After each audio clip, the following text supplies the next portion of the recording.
Sailor Ring. আসসালামু আলাইকুম।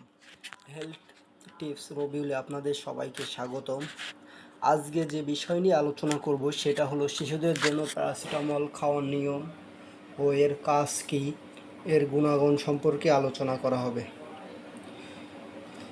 শিশুদের জন্য ব্যথানাশক হিসেবে বহুল ব্যবহৃত একটি ঔষধ হলো প্যারাসিটামল।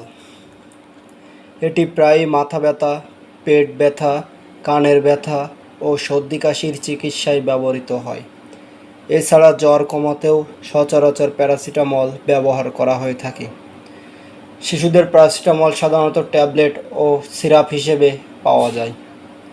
এছাড়া পেডিয়াট্রিক ড্রপ, সাপোজিটরি ও ইনজেকশন হিসেবেও এটি কিনতে পাওয়া যায়। শিশুদের ক্ষেত্রে প্যারাসিটামলের ব্যবহার সংক্রান্ত মূল 5টি তথ্য। শিশুদের জন্য বিভিন্ন ধরনের প্যারাসিটামল রয়েছে।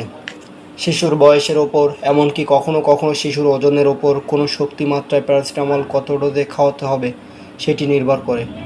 তাই শিশুকে প্যারাসিটামল খাওয়ানোর আগে সবসময় ঔষধের সাথে থাকা নির্দেশিকা ভালো করে পড়ে নিতে হবে।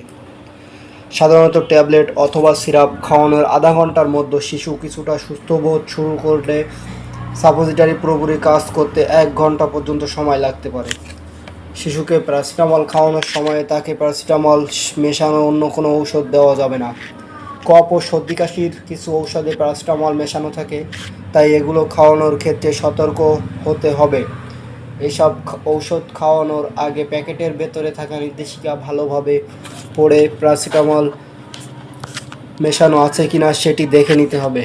প্যারাসিটামল ছোট বড় সবার ব্যথা ও জ্বরের চিকিৎসায় বহুল ব্যবহৃত একটি ঔষধ। তবে অন্য সব ঔষধের মতো এটিও মাত্রাতিরিক্ত পরিমাণে সেবন করলে তা শিশুর জন্য বিপজ্জনক হতে পারে।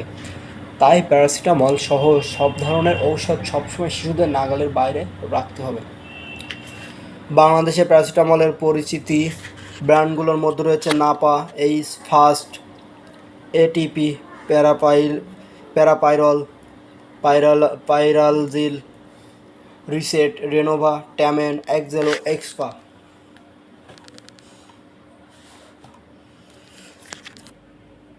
সবাইকে ধন্যবাদ। পরবর্তী ভিডিও এই নাপা সম্পর্কে আলোচনা করা হবে। দ্বিতীয় পর্বে আপনাদের সবাইকে সে সম্পর্কে দেখানো হবে।